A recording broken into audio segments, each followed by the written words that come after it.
Hai listeners, semoga keberuntungan selalu menyertai kalian semua. Balik lagi bersama Mimin di sini. Kali ini kita akan melanjutkan kisah Bai Chuan untuk menjadi naga. Biar kalian gak penasaran dengan lanjutan kisahnya, yuk langsung saja menuju ke videonya.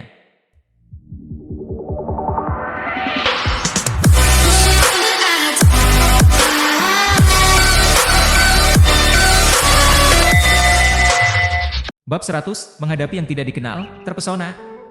John, yang telah tenggelam dalam pikirannya selama yang terasa seperti abad lamanya, akhirnya tersadar kembali ke kenyataan ketika dia dihadapkan pada pemandangan yang mengerikan. Terlalu terkejut oleh apa yang ada di depannya, dia ambruk ke tanah. Noda kuning yang aneh secara misterius merembes ke tanah, perlahan bergabung dengan air hujan, tetapi John tidak memperhatikannya. Pikirannya telah sepenuhnya dikuasai oleh ketakutan, meninggalkan pikirannya kosong saat dia menatap hampa ke papan kapal. Intensitas ketakutannya mendorongnya untuk melepaskan dalam jeritan primitif, seolah-olah berteriak adalah satu-satunya cara untuk menemukan sejengkal keamanan. Suaranya mengirim pesan kepada yang lain di atas kapal, ada monster yang mengintai di laut. Teriakan John menusuk langit, mengalahkan kebisingan suara yang telah mengisi kapal yang berguncang di atas air gelap. Dalam sekejap, keramaian minum, berlagak, dan tawa berhenti. Semuanya di sekitar mereka menjadi hening dengan aneh. Angin tampaknya meredup, hujan terlihat berhenti, dan bahkan awan tergantung tanpa gerakan. Seolah-olah waktu itu sendiri telah membeku, namun kapal yang bergoyang terus menjadi saksi perjalanan waktu yang tak kenal lelah. Setelah jeda yang panjang, seorang pria berbadan tegap dengan jenggot hitam dan penutup mata muncul dari kabin kapal, membawa cangkir kayu yang diisi dengan anggur keruh. Tetesan hujan mengenainya, seketika membasahi pakaiannya yang sebelumnya kering. Wajahnya membawa jejak hujan dan keringat, atau mungkin air mata, saat dia mendekati pemandangan itu.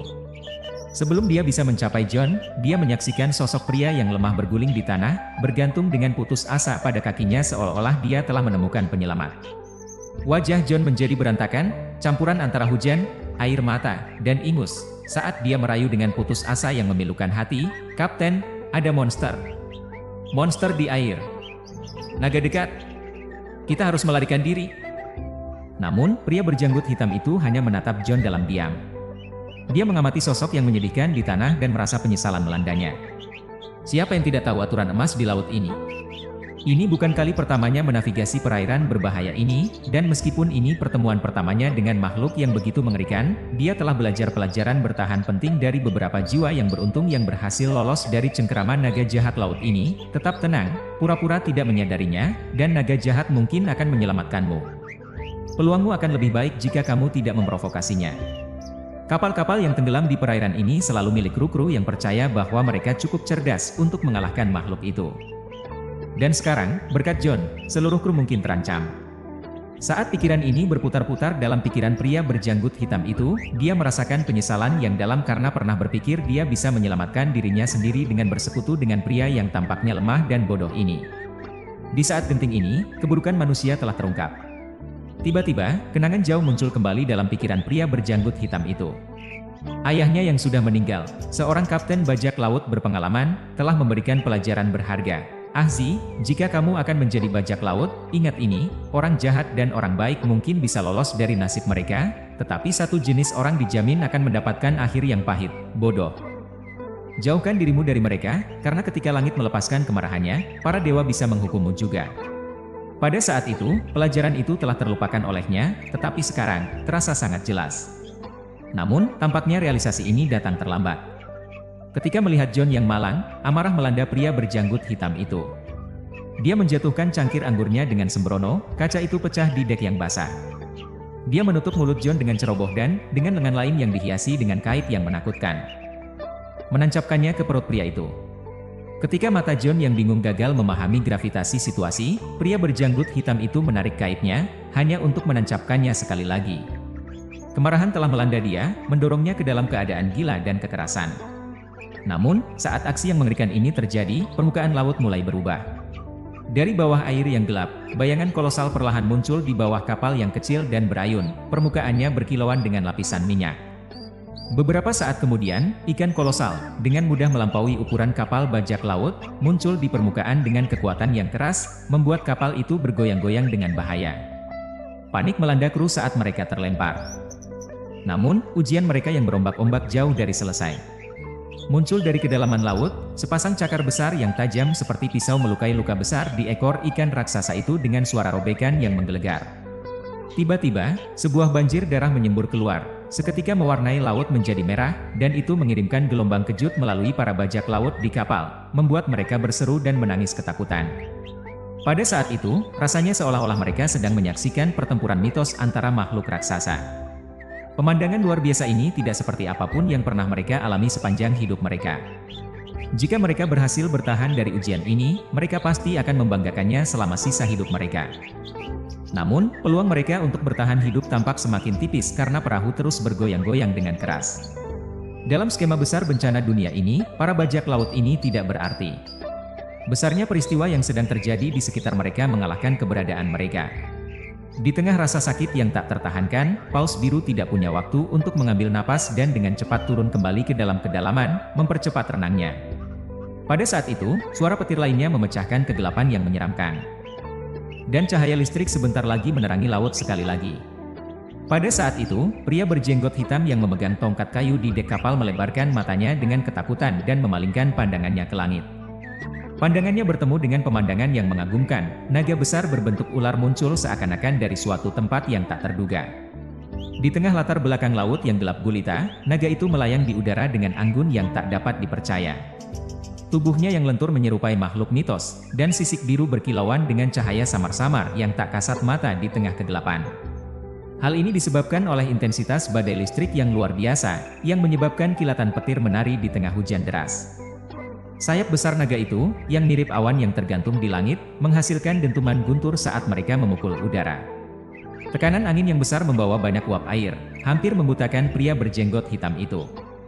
Ini adalah pemandangan yang memukau dan gaib, sebuah pemandangan yang tampaknya milik ranah mitos. Apakah ini benar-benar ciptaan alam? Pria berjenggot hitam itu merenung, pikirannya berjuang dengan sifat surrealis dari pertemuan itu. Tetapi sebelum ia bisa terus memikirkannya, bencana datang. Sebuah ekor besar yang keras melambai-lambai di udara, menghancurkan kapal menjadi potongan-potongan. Pria itu terlempar ke laut, tak sadarkan diri. Sementara itu, Bai Chuan, naga yang bertanggung jawab atas kehancuran kapal itu, tampak tidak terpengaruh. Dengan mengibaskan ekornya dan menutup sayapnya dengan anggun, ia kembali tenggelam ke dalam kedalaman, melanjutkan pengejarannya terhadap Paus Biru. Dia meninggalkan sekelompok bajak laut yang berjuang untuk hidup. Pertemuan ini bukanlah interaksi pertama Bai Chuan dengan manusia di perairan ini.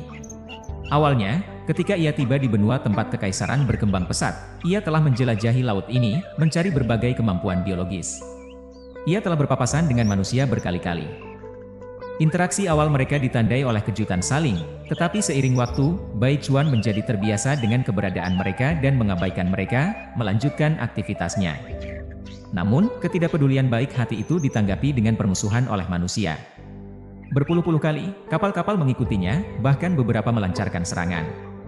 Menjadi jelas bagi Bai Chuan bahwa manusia-manusia ini tidak melihatnya sebagai makhluk unik, sebaliknya, mereka melihatnya sebagai mangsa. Dapatkah Bai Chuan mentolerir perlakuan seperti itu?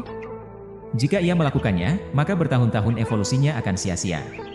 Sebagai tanggapan, ia melepaskan ledakan listrik besar, melumpuhkan seluruh armada. Ia mencari balas dendam. Menghancurkan kapal-kapal tetapi menyelamatkan nyawa, kecuali bagi mereka yang memulai permusuhan. Ia membiarkan ketakutan akan dirinya menyebar secara alami. Tanpa ia sadari, kabar tentang tindakannya sampai ke telinga penguasa sejati benua itu, yang mengarah pada konfrontasi nasibnya dengan pasukan kekaisaran dan kedatangannya di atas istana kekaisaran. Awalnya, Bai Chuan tidak berniat untuk melibatkan dirinya lagi dengan manusia-manusia ini. Ia telah membidik ke timur laut, bersiap-siap untuk perjalanannya. Namun, takdir memiliki rencana lain. Saat dalam perjalanan, ia mendeteksi gelombang suara yang samar-samar di dekatnya yang menarik perhatiannya. Setelah diperiksa lebih dekat, ternyata itu adalah paus biru yang sulit ditemukan yang telah lama ia cari. Penemuan yang begitu tak terduga ini tidak bisa diabaikan. Bai Chuan segera mengubah arahnya untuk memastikan temuannya. Ternyata, itu adalah paus biru, dan Bai Chuan bertekad untuk mendapatkan kemampuan uniknya. Inilah yang menjadi latar belakang peristiwa sebelumnya, pengejaran yang membawa paus biru ke permukaan, di mana ia berpapasan dengan kapal bajak laut yang tidak beruntung. Saat pengejaran berlanjut, Bai Chuan tidak menghiraukan gangguan kecil itu dan fokus pada upayanya untuk menangkap paus biru.